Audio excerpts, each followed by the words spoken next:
In August 1943, Lieutenant Richard Bong's P-38 Lightning was hit by a 20mm cannon fire at 18,000 feet above the Solomon Islands. His wingman was already spiraling down, and a Japanese Zero was closing in for the kill. Bong, trained in all the best defensive maneuvers, barrel rolls, split S's, scissors, had tried everything, but the Zero effortlessly countered each move. With the enemy positioned perfectly at his vulnerable 6 o'clock, Bong's instrument pails screamed warnings as his airspeed bled off. Death was seconds away. In a desperate, final act that every instructor had warned would be instantly fatal, Bong rolled his P-38 completely inverted, wheels to the sky, and shoved the control stick forward violently. The Lightning plunged toward the ocean in a screaming, vertical, upside-down dive.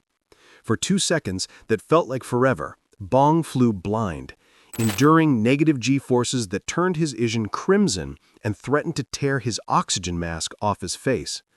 When he finally rolled upright at 12,000 feet, having dropped 6,000 feet, the Zero was simply gone. Unbeknownst to Bong, gasping for breath, he had accidentally discovered a maneuver that would shatter the Zero's dominance and fundamentally change the Pacific Air War.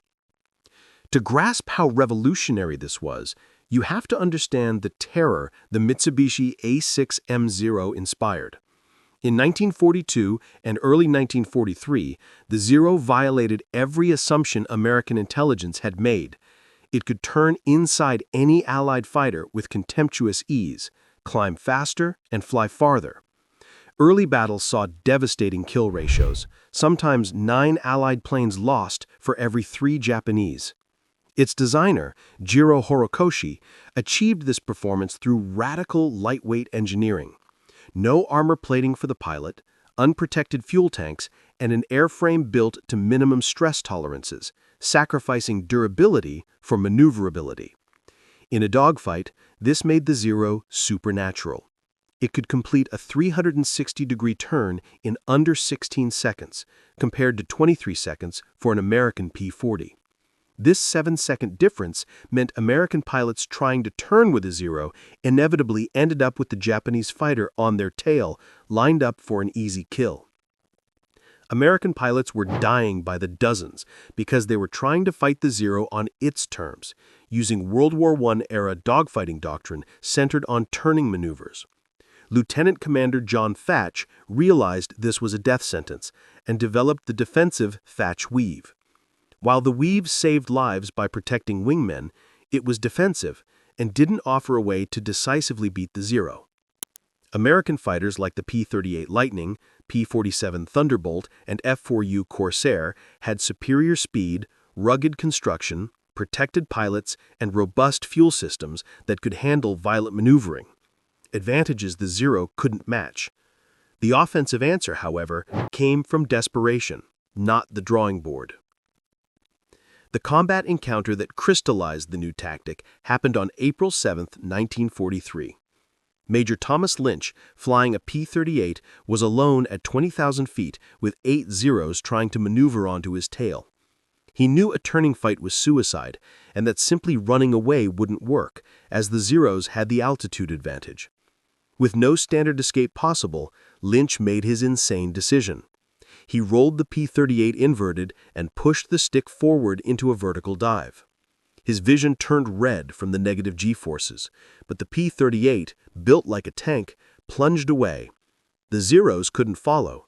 When they tried to roll inverted and push into the dive, their fragile, lightweight airframes shuddered under the negative G stress. Crucially, their fuel systems, designed for positive G-forces, failed in the inverted dive. Fuel stopped flowing, carburetors starved, and Zero engines simply quit, turning the enemy fighters into gliders. Lynch escaped, rolled right side up at 12,000 feet, and used his massive speed advantage to zoom back up to altitude. The scattered Zeros were now below him and slower. The hunter had become the hunted. He dove on 2, destroying one with his .50 caliber guns. Lynch survived, though his face was covered in small red dots from burst blood vessels, a common consequence of the negative G-forces. He shared his discovery that evening. The Zeros physically could not follow the inverted dive. The physics were straightforward. Normal flight and turns create positive g-forces, pressing the pilot into the seat. Pilots train to withstand high positive g's. However, an inverted dive creates negative g-forces, pushing the pilot up out of the seat and forcing blood into the head. Humans are poorly adapted to negative g's. Even 2 or 3 can cause vision loss and unconsciousness and burst blood vessels in the eyes and face. The critical discovery, though, was that the Zero's carburetor fuel system was not designed for this. When the plane went inverted and dove, gravity pulled the fuel away from the intake, causing the engine to sputter, cough, and quit. American aircraft, especially the P-38 and later P-47 and Corsair models, used fuel injection systems that maintained fuel delivery regardless of the aircraft's orientation.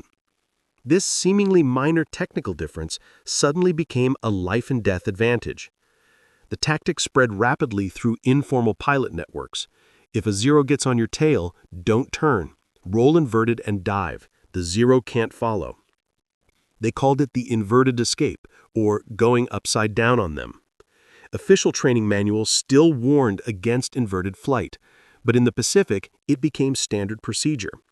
Captain Robert D. Haven used the inverted dive in July 1943. He watched in his mirror as the Zero trying to follow his dive had its engine quit. He recovered, climbed back up to altitude, and easily destroyed the Zero, while the pilot struggled to restart the engine.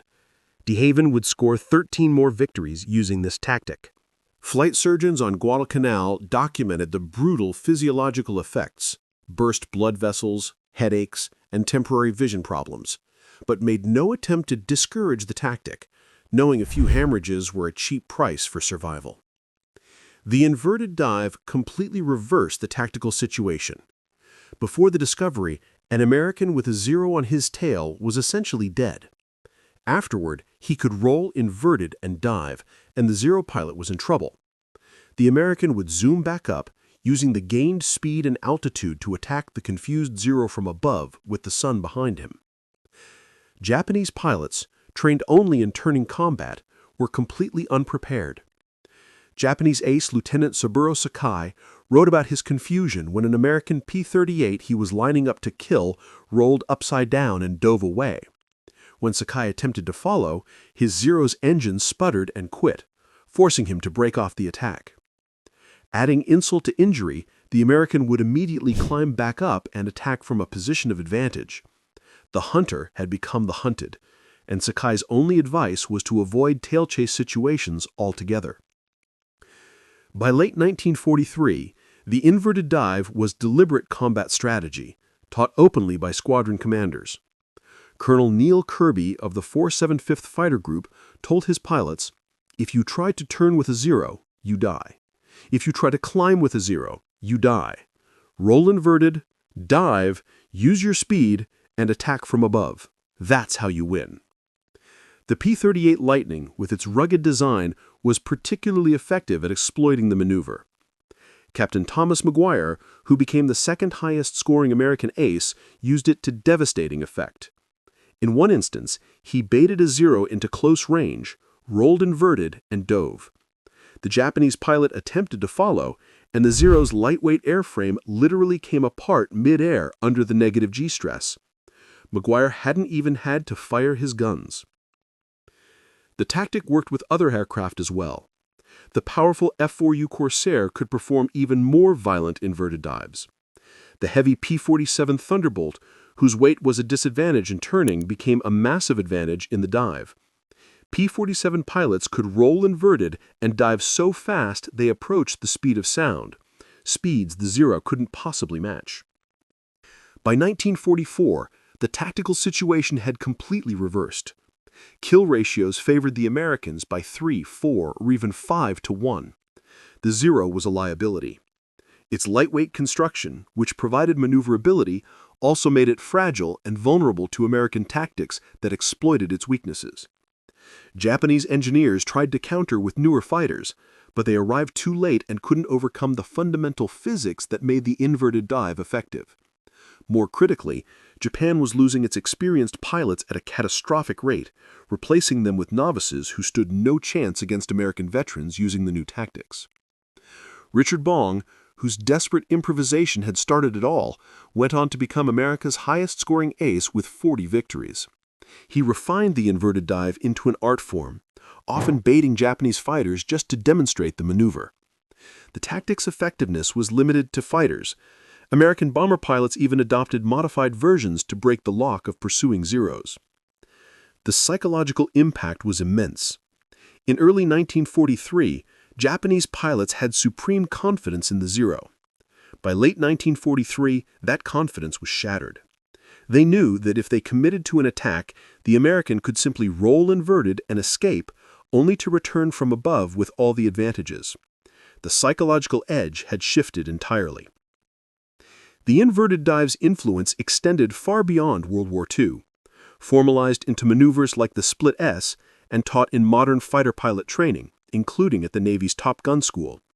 The core principle remained: use your aircraft's strengths, avoid fighting on your opponent's terms, and exploit speed and energy. Thomas Lynch, who turned Bong's accident into a deliberate tactic, did not survive the war. He was killed by anti-aircraft fire in March 1944. His Medal of Honor citation praised his innovative tactical leadership.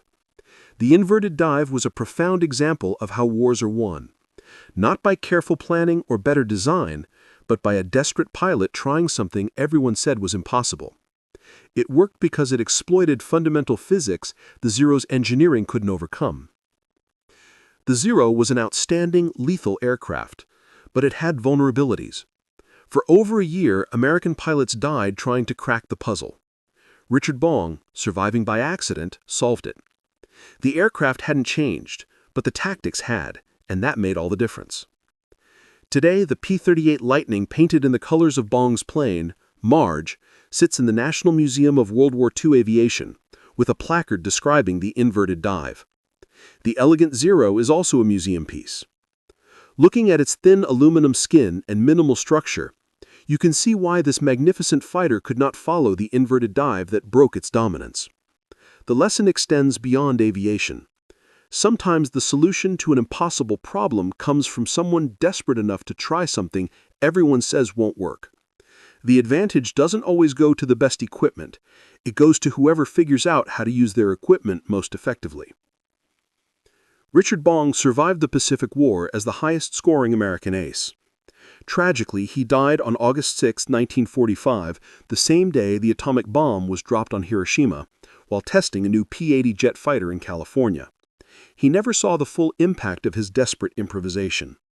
His legacy lives on in the hundreds of pilots who survived the war because they had learned to fly upside down, and in the training programs that still teach the fundamental principle.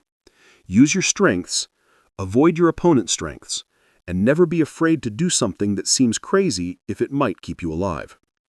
The inverted dive, born of terror, became tactical wisdom that turned the tide of history.